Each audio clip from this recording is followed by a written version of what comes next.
武器过于先进，难以派上用场。俄媒指出，纳卡冲突暴露俄军重大短板，许多先进装备难以派上用场。好在我们没有这一短板。敬请关注本节目，了解详情。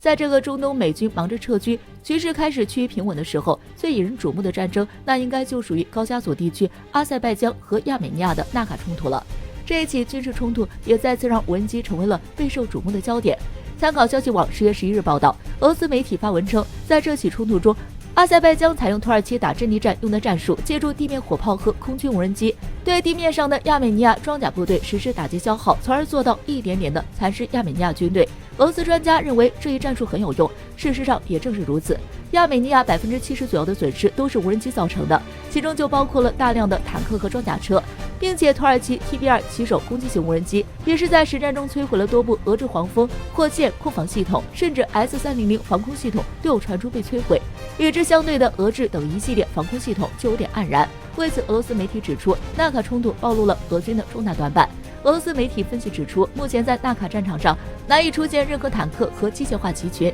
也不会看到弹道导弹和打击，这也就让俄罗斯许多引以为傲的，包括超高音速导弹、波塞冬核动力潜航器以及海燕巡航导弹在内的先进武器装备，难以在这样的真实战斗中派上用场。因为这些武器先进归先进，但每一样都接近于战略武器，而纳卡地区这样的局部冲突根本就不是战略武器的战场，反倒是无人机的高空远程对地武器就极为有效。但是俄罗斯有类似的武器装备吗？军用无人机俄罗斯也有，但是能拿得出手的却并没有几款，而这也是俄罗斯媒体为何会认为俄军在无人机方面落后美国近20年的主要原因。在叙利亚战场上，美军和土耳其出动的都是各类无人机，俄罗斯却不得不动用每枚造价不低于100万美元的口径重型巡航导弹或伊斯坎德尔战役战术导弹，这都是因为没有办法。作为战斗民族的俄罗斯，搞起重型战略武器那是一套又一套，但在无人机领域着实有点拿不出手，这在无人机战术应用越来越成熟的当下是极为不利的。虽然俄罗斯正加大无人机的研发，